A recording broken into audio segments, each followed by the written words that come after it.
Olá, hoje a gente mergulha numa história, assim, bem intensa, lá de Gênesis 37, José e seus irmãos.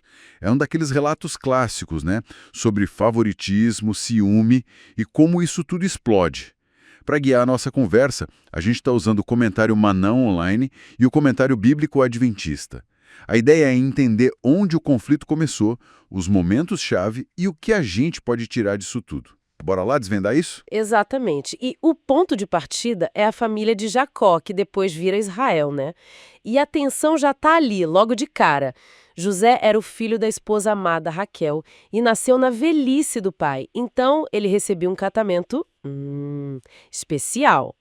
O texto é direto. Jacó amava José mais do que a todos os seus filhos. Esse favoritismo, claro, é o estopim. E não era algo discreto, né?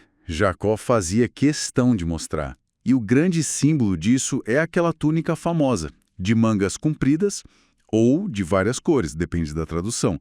Mas o que ela significava de verdade ali, naquele tempo? Era só um presente mais caprichado? Ah, não mesmo. Os comentários eles apontam para o Ketonitz Passim. Era um tipo de veste que indicava, assim, realeza ou, no mínimo, alguém que não fazia trabalho braçal. Entendi. Ou seja, não era só carinho. Era uma mensagem visual, um status diferente que mexia com a dinâmica de trabalho ali na família. E some isso ao fato de que José parece levava umas fofocas dos irmãos para o pai. Pronto. A inveja e o ressentimento só cresceram. O simbolismo dessa roupa é muito forte, um divisor mesmo. E para piorar vem os sonhos de José, né? Primeiro, os feixes de trigo dos irmãos se curvando para o dele. Depois, o sol, a lua, 11 estrelas, todos se curvando para ele. E o José vai e conta isso, direto para os irmãos. Nossa. Aí a coisa realmente esquenta. Sim, e o resultado é terrível. Os comentários até sugerem que os sonhos eram proféticos, vinham de Deus. Mas o jeito que o José contou, talvez sem pensar, talvez ingênuo, Ou talvez um pouco exibido. é uma possibilidade, né? Só intensificou o ódio. O segundo sonho foi tão direto ao ponto que até o Jacó repreendeu ele. Mostra como até uma mensagem divina pode dar errado dependendo de como é dita e, claro, de quem está ouvindo já com o pé atrás. A tensão vai subindo. Aí Jacó manda José atrás dos irmãos, que estavam pastoreando longe. José obedece, vai primeiro a Siquém, depois segue para Dotã. E quando os irmãos o veem chegando de longe... Lá vem ele. Exato. A conspiração começa ali. Lá vem o sonhador. Bora matar ele? Parece que a distância física deu coragem para eles. E Dotã, olha que interessante, era um lugar estratégico, ficava em rotas de caravanas. Isso vai ser fundamental porque acontece depois. Ali, a inveja vira um plano concreto de assassinato, a emoção tomando conta de tudo. Mas aí entra o Rúben, o irmão mais velho. Ele tenta dar uma freada. Sugere jogar José numa cisterna vazia. O plano secreto dele era voltar e salvar o José depois. Ele mostra alguma responsabilidade, mas parece que faltou coragem para bater de frente com os outros, né? Ele hesita, e essa hesitação custa caro, porque o plano do Rúben é atropelado. Enquanto eles estão ali comendo, depois de terem tirado a túnica do José e jogado ele no poço, aparece uma caravana. Ah, Ismaelitas, midianitas, comerciantes indo para o Egito com especiarias. E aí o Judá tem outra ideia. qual? Em vez de matar, por que não vender? Afinal, é nosso irmão. Ele diz, uma lógica meio torta, né? Nossa, vender o próprio irmão? E vendem por 20 ciclos de prata, o preço de um escravo jovem. É um ato de traição, de desumanidade mesmo, movido pela inveja e talvez pela conveniência de se livrar do problema. E para encobrir essa barbaridade toda, eles usam a túnica. Aquela túnica especial. Matam um cabrito, sujam a roupa de sangue e levam para o pai, Jacó. E ainda perguntam com o cinismo: achamos isso aqui, vê se não é a túnica do teu filho.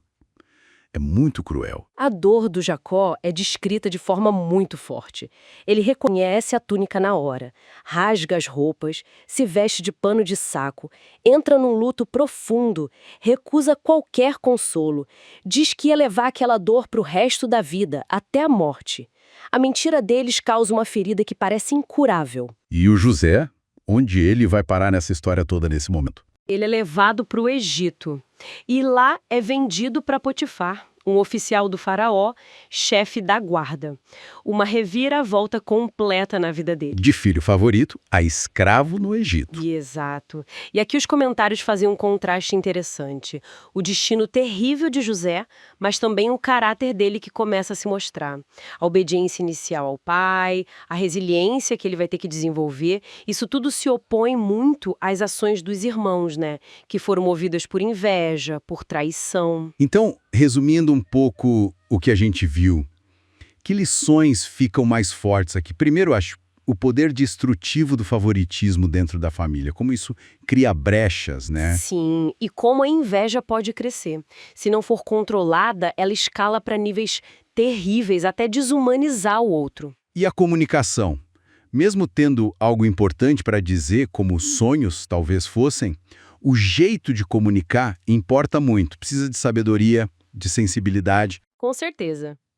E ampliando um pouco, a história mostra como as nossas ações, individuais, mesmo nascidas de emoções complicadas, podem criar um efeito dominó, sabe? Consequências que a gente nem imagina. Um ponto que os comentários levantam é essa aparente contradição. Deus usando famílias e pessoas tão problemáticas, com tantas falhas, para os seus planos maiores. Sugere que o propósito dele pode se cumprir apesar da gente, apesar das nossas fraquezas. E claro, aqui começa a jornada da resiliência do José, né? Um tema central para ele. E fica uma reflexão final, né? Pensar em como essas dinâmicas que a gente vive na nossa família, nos nossos círculos, as mágoas que ficam, as escolhas que a gente faz sob pressão, como tudo isso pode gerar ondas, sabe? Impactos que vão muito além do que a gente percebe na hora e que acabam moldando destinos de um jeito que a gente nem previa. Fica aí pra gente pensar nas camadas de significado e nas repercussões visíveis e invisíveis das nossas próprias relações e decisões.